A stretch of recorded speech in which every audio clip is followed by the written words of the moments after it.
welcome to another interesting episode of BioLogic Science News. Today I want to talk about the supercontinent Pangea, specifically how when it slowly cracked apart into the continents we know today, it forced an evolutionary divergence in the lineages of millions of species. The findings come from researchers at the Australian National University, who were originally studying the potential for discrete ecosystems to have a so-called intelligence niche, alongside other niches like decomposer or primary producer. In the course of their studies, the researchers had to examine two histories: the geologic history of the planet and the evolutionary history of life. Although geology and biology are two very different sciences, these two histories ultimately tell the same story. When the Pangean supercontinent existed, it was quite literally all the dry landmass on the planet, with the exception, of any small islands or archipelagos scattered elsewhere in the great ocean.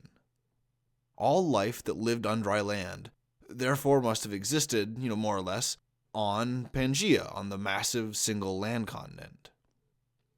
Although it was unlikely, it was technically possible for a four-legged land animal to walk from one end of the continent to the other, as it was all connected. The only thing separating stuff was mountains and rivers, but if you could cross that, you could really go anywhere.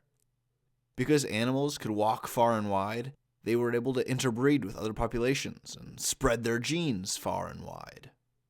Gene flow was high, and species variety was relatively low.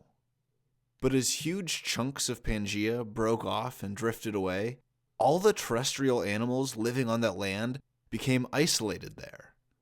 An ocean separates them from the greater supercontinent, so gene flow back and forth from the mainland pretty much stops. It's cut off.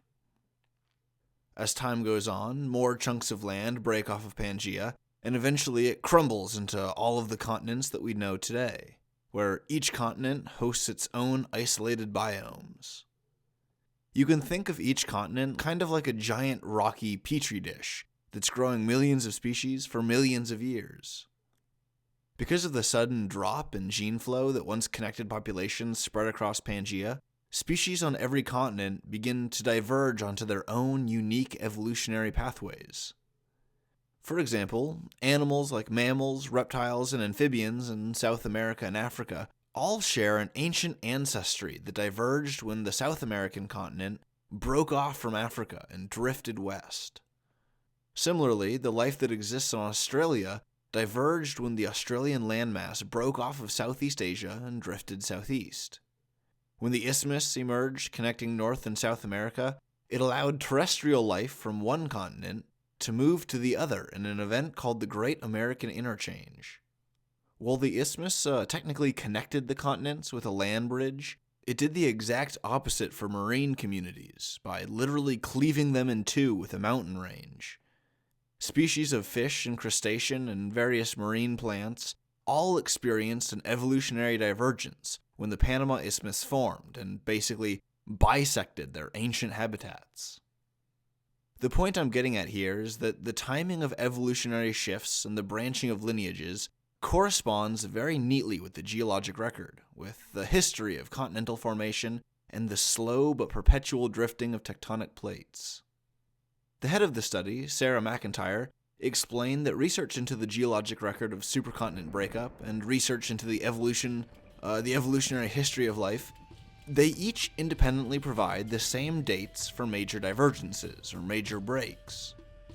The researchers at ANU have published their findings, which are some of the most comprehensive to date, demonstrating a clear internal consistency between biology and geology. The research team also included an associate professor named Charlie Linweaver, who said, "Our original goal was to quantify how long continents had been isolated from each other, to see if some species would evolve into the hypothetical intelligence niche. Along the way, we had to verify if geological and biological dating methods agree. We found that they do." Really interesting stuff, and it just goes to show how the physical environment, the movement of minerals and ocean currents and stuff like that, has a hugely profound and influential effect on the evolution of life.